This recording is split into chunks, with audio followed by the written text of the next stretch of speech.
नमस्कार दोस्तों, मैं हूं अनुराग और आप देख रहे हैं पढ़ाकूबाज। कहते हैं कि लहरों से डरकर नौका पार नहीं होती और कोशिश करने वालों की कभी हार नहीं होती। तो जी हाँ, आज हमारे बीच हैं उन्हीं लहरों को चीरकर अपना एक नया मुकाम हासिल करने वाले आर्यन पांडे, नए कमीशन ऑफिसर हैं।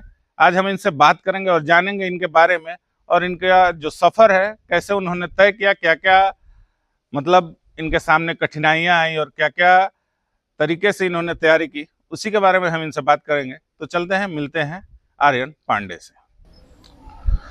तो स्वागत है आर्यन आपका मेरे चैनल पढ़ाकूबाज पे। अब मैं आर्यन नहीं कहूँगा, अब ये सब लेफ्टिनेंट हो चुके हैं इंडियन नेवी में। तो फिर से एक बार सब लेफ्टिनेंट आर्यन आपका वेलकम है मेरे चैनल पढ़ाकूबाज पे। Thank you sir.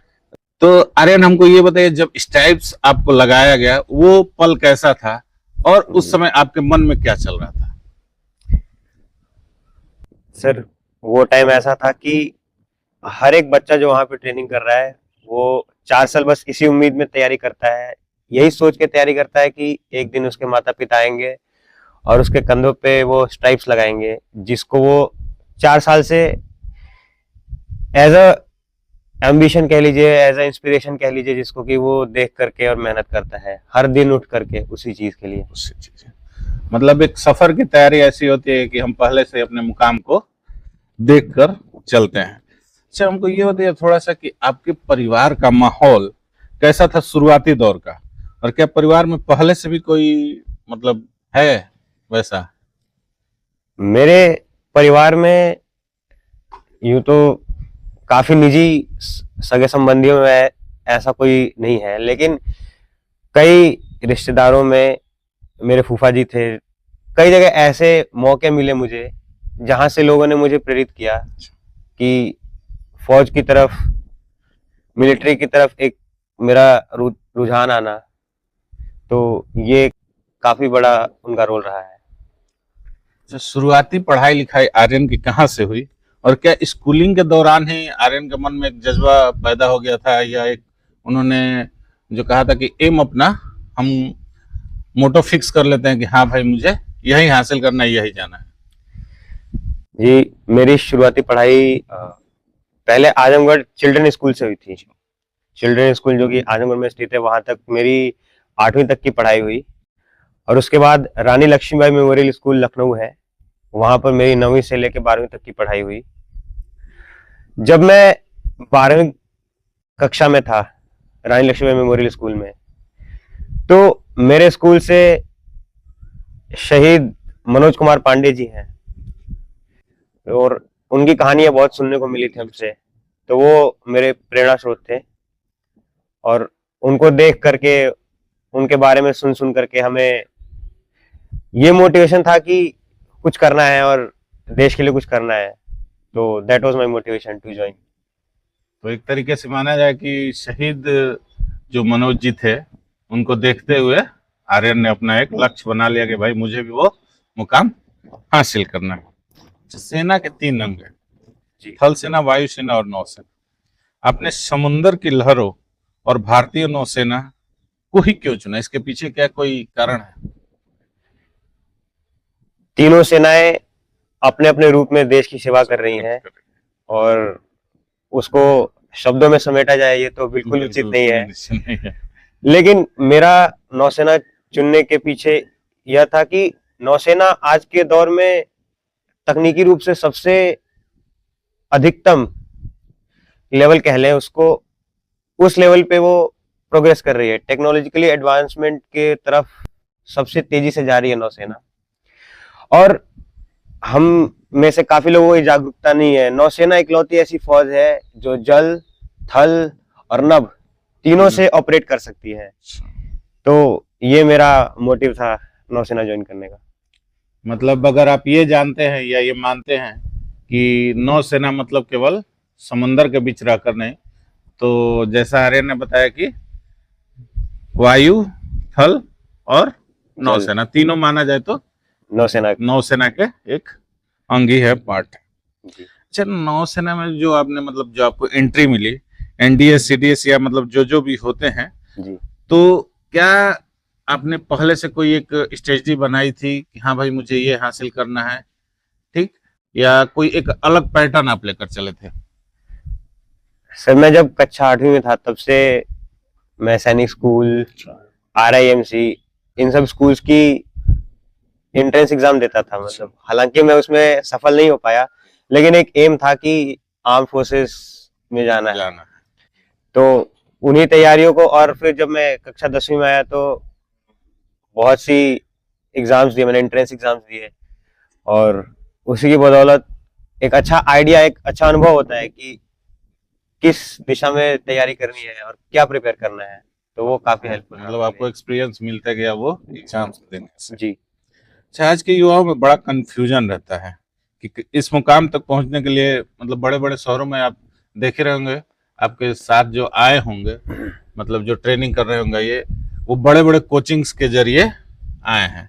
तो एक जो मन में मिथ रहता है कि मैं भी जाके ज्वाइन करूं, जो बड़े बड़े शहरों में, देहरादून, चंडीगढ़ वगैरह में, जी जी। तो क्या ये सही है, या ये भी एक अलग रूप है कि आप अलग से खुद से मतलब एक प्रिपरेशन कर सकते हैं अगर अलग गाइडेंस मिल पाए एक अच्छी तरीके से? ये मिथ बहुत कॉमन है, मतलब क्योंकि उस हिसाब का डायरेक्शन हमें नहीं मिल पाता है।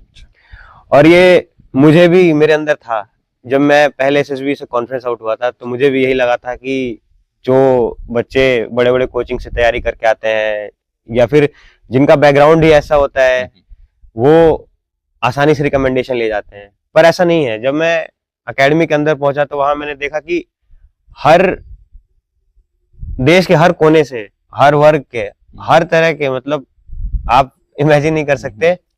और अपने अपने क्षेत्र में ऐसा नहीं है, वो अपने अपने क्षेत्र में बिल्कुल कुशल, कोई किसी चीज में अच्छा है, कोई किसी चीज में अच्छा है। वो गर्व की अनुभूति होती है कि ये मेरा जूनियर है या फिर मेरा सीनियर है।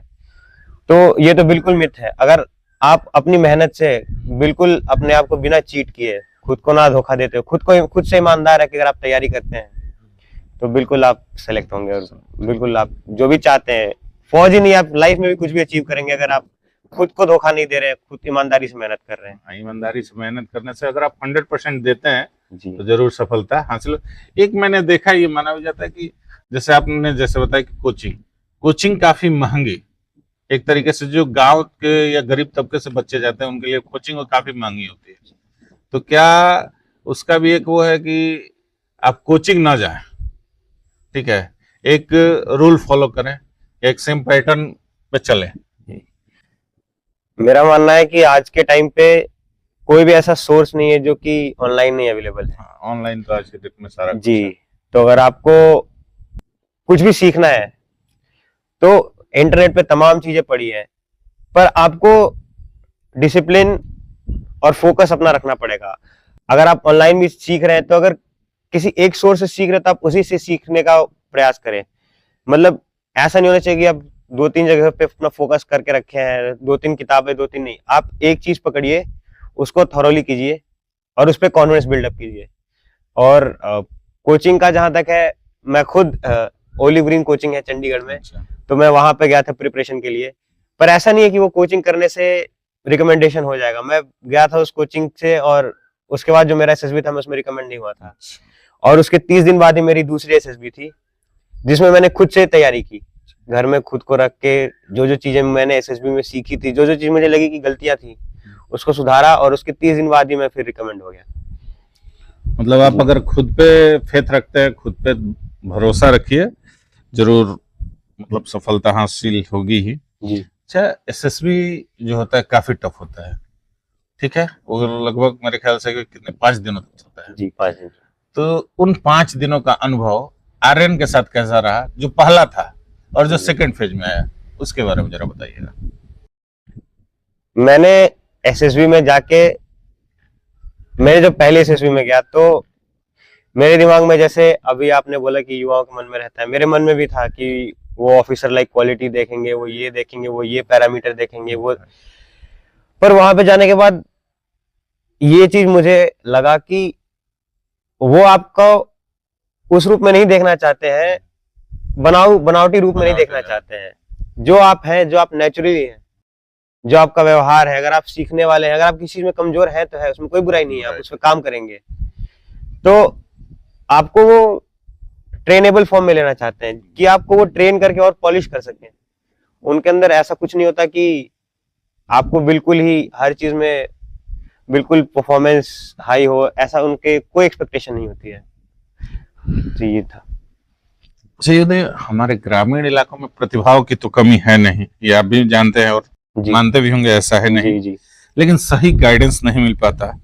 तो आपके हिसाब से गांव के युवाओं को अगर डिफेंस, मतलब जैसे आपने एक सफलता हासिल कर ली है, तो उसमें एक सफलता हासिल करनी है, तो वो कौन सी बुनियादी चीजें हैं जिनको वो पकड़ कर रखें और सफलता हासिल करें? मैंने आपको बताया था कि आज के तारीख में मोबाइल फोन हर युवा के पास है, और रिसोर्स का अगर आप यूटिलाइजेशन कर रहे हैं तो बिल्कुल कोई डाउट नहीं है कि आप सफलता प्राप्त करेंगे। पर बुनियादी ढांचा, जैसे एक दिन में किसी चीज की तैयारी नहीं हो सकती। तो है। मतलब बोला गया है कि journey of 100 miles begins with first step. तो वो पहला कदम आप कहें तो आप जिस दिन से आप ठान लें वो आपका पहला कदम होगा। पहले मन में बना लीजिए और उसके बाद से बिल्कुल मेहनत कीजिए। आप अपना 8वीं 9वीं 10वीं अपना सोशल साइंस पढ़िए, अच्छे से चीजों को सीखिए। सीखने में कोई बुराई नहीं है। मैं अभी भी हूँ और मुझे अच्छा लगता है। मैं ऐसा नहीं है कि मैं सिर्फ सीनियर से ही सीखता हूँ, कई के मेरे जूनियर्स भी ऐसे आ जाते हैं जो कुछ ऐसा सिखा जाते हैं हमें जो कि लाइफ लॉन्ग याद रहता है। तो बिल्कुल सीखने का वो नहीं है, तो सीखते रहिए, मेहनत करते रहिए और भरोसा रखिए। यही बात है, खुद पे भरोसा रखे, सफलता एक ना एक दिन जरूर आप हासिल। आज का जो दौर चल रहा है, सोशल मीडिया का चल रहा है, रील्स का चल रहा है, और फेसबुक, मतलब जो भी है, यूट्यूब, इंस्टाग्राम, इन चीजों से कैसे दूरी बनाई आर्यन ने, और क्या मतलब दूरी बनाई थी या उसके साथ जुड़े रहे, और उसके साथ जुड़े हुए भी आपने ये सफलता हासिल की? मैं तो जुड़ा रहा सर। बेसिकली ये तो आपके सेल्फ कंट्रोल के ऊपर है कि आप अपने गोल, अपने एम को लेकर कितना ओरिएंटेड है। अगर आपका गोल क्लियर है तो आप बिल्कुल आराम से मैनेज कर सकते हैं। ऐसा कुछ नहीं है कि अगर आप फोन छोड़ दीजिए, टीवी छोड़ दीजिए, ये भी एक जरूरी एस्पेक्ट है आपको। वो तो है। आप दुनिया के बारे में बहुत सारी चीजें जानने को मिलती हैं, कई सारी चीजें आप ऐसी भी सीख लेते हैं इंटरनेट पे देख के, सोशल मीडिया पे देख के। तो बिल्कुल अपने आप को कट ऑफ मत कीजिए, सीखते रहिए चीजों को, पर उसका एक एडिक्शन नहीं होना चाहिए कि 24 घंटे आप फिर उसी चीज में इन्वॉल्व हैं। आपका जो मेन फोकस है, आप उसको टारगेट को सेट कर लीजिए, और बाकी फिर ये तो एक साइडवेज चलते रहना चाहिए, कोई दिक्कत नहीं है इसमें। आपकी लाइफ है, आपको सीखना है। आपको ऐसा नहीं है कि बिल्कुल किताबी कीड़ा बन जाना है। एंजॉय कीजिए अपनी जिंदगी को, और इस तरह भी आप सफल हो सकते हैं। मतलब ये नहीं है कि आप घुसकर उसी में जी लगे रहिए, आप अपना एक लाइफ का जो एक पार्ट है उसको भी एंजॉय कीजिए, और साथ में अपना जो गोल है उस पर फोकस लगातार करते रहिए। हर एक इंसान का एक रोल मॉडल होता है जी। आपने शुरू में बताया था कि मैंने मनोज जी को देखा जी, जो शहीद हो गए, उनको मतलब मैंने एक माना कि हाँ, उनके द्वारा मैंने एक लक्ष्य हासिल किया। जी। लेकिन एक आदमी का शुरू से बचपन से एक रोल मॉडल होता है। जी। तो कौन रोल मॉडल रहा आर्यन का? मेरे बाबा मेरे रोल मॉडल रहे हैं जी। मैंने उनको बचपन से मैं उनके साथ रहा हूँ, और मैं देखता हूँ आज के दौर में भी वो 95 वर्ष के हैं, और अभी भी उनकी आवाज इतनी बुलंद है कि लगता ही नहीं है कि वो 95 वर्ष का कोई व्यक्ति है। उसी तरीके से सीना तान के, उसी मोटिवेशन के साथ, और वही ऊर्जा है जो मुझे प्रेरित करती है कि लाइफ में एज चाहे कोई भी सर्कमस्टांस एक फैक्टर नहीं हो सकता आपको लेट डाउन करने के लिए। मतलब इनके दादाजी, आर्यन के दादाजी, इनके प्रेरणा स्रोत माने जाए जी। तो वही रहे हैं। अच्छा ये बताइए कि सेना में जाने के लिए क्या कोई मतलब एक निश्चित वो होता है कि यही पढ़ना है, या सिंपल है कि आप 8वीं तक जो पढ़ाई किया है? मैं ये गांव के बच्चों के लिए खासकर पूछ रहा हूँ। जी। गांव का जो एक पैटर्न होता है पढ़ाई का, 8वीं तक आपने पढ़ाई किया, उसके बाद जो 9वीं 10वीं है, 11वीं 12वीं, उस पर आप एक अलग पैटर्न लेके चले और उसको अलग से पढ़ाई करें जी, और आप उसके बाद एक सफलता हासिल कर सकते हैं। मैं फिर से आपको वो कोट करना चाहूंगा जी। कि मतलब ऐसा नहीं डिफेंस फोर्सेस में सिर्फ पीसीएम के लिए एंट्रीज हैं, मेडिकल के लिए भी एंट्री है, आर्ट्स बैकग्राउंड के लिए भी एंट्री है। तो बहुत सारी एंट्रीज है जो कि बहुत सारे तरीके से अचीव की जा सकती हैं। कई हैं जो एसएसबी के थ्रू होती हैं, कई हैं जो डायरेक्ट एंट्री होती हैं, कई होती है ऑफिसर्स एंट्री, कुछ सेलर एंट्री होती है। तो आप अपना इंटरेस्ट चुनिए, आप अपने मेहनत का लेवल चुनिए और फिर आप जानिए कि आपको क्या क्वालिफिकेशन हासिल करना है। अगर आप टेक्निकल कैडर में जाना चाहते हैं, एग्जीक्यूटिव कैडर में जाना चाहते हैं, जैसे मैं नौसेना की बात करूं, तो नौसेना में तो आपको इंजीनियरिंग की डिग्री होना मस्ट है। तो आपको पीसीएम विद इंजीनियरिंग चाहिए। हाँ, अगर आप 10+2 एंट्री जा रहे हैं तो आपको ग्रेजुएशन इंजीनियरिंग की डिग्री जेएनयू से मिलेगी, एकेडमी के अंदर ही, जो कि मैंने किया था। लेकिन अगर आप शॉर्ट सर्विस कमीशन जा रहे हैं जैसे, तो उसके लिए आपको इंजीनियरिंग की डिग्री जरूरी है।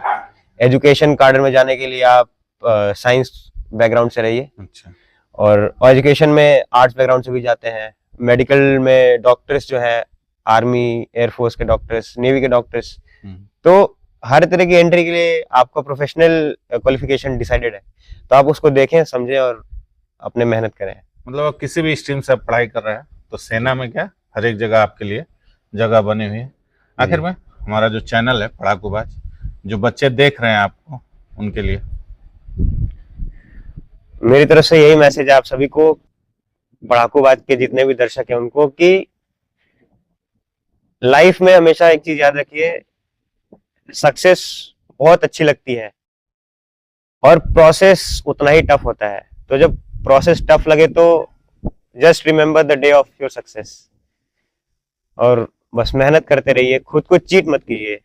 मतलब आप दुनिया को दिखा सकते हैं कि मैं बहुत पढ़ाई कर रहा हूँ, मैं फोकस्ड हूँ, पर ये आपके अंदर से ही आना चाहिए कि आप कितना फोकस्ड हैं। आप खुद को जानते हैं, खुद को पहचानिए और बिना खुद को चीट किए मेहनत कीजिए। बस ऑल द बेस्ट सभी को। तो आपके क्षेत्र में ऐसी जागरूकता फैलाने के लिए भैया इतनी अथक प्रयास कर रहे हैं, मेहनत कर रहे हैं, तो मैं ये भी निवेदन करूंगा कि आप पढ़ाकूबाज चैनल को लाइक करें, शेयर करें और सब्सक्राइब करें।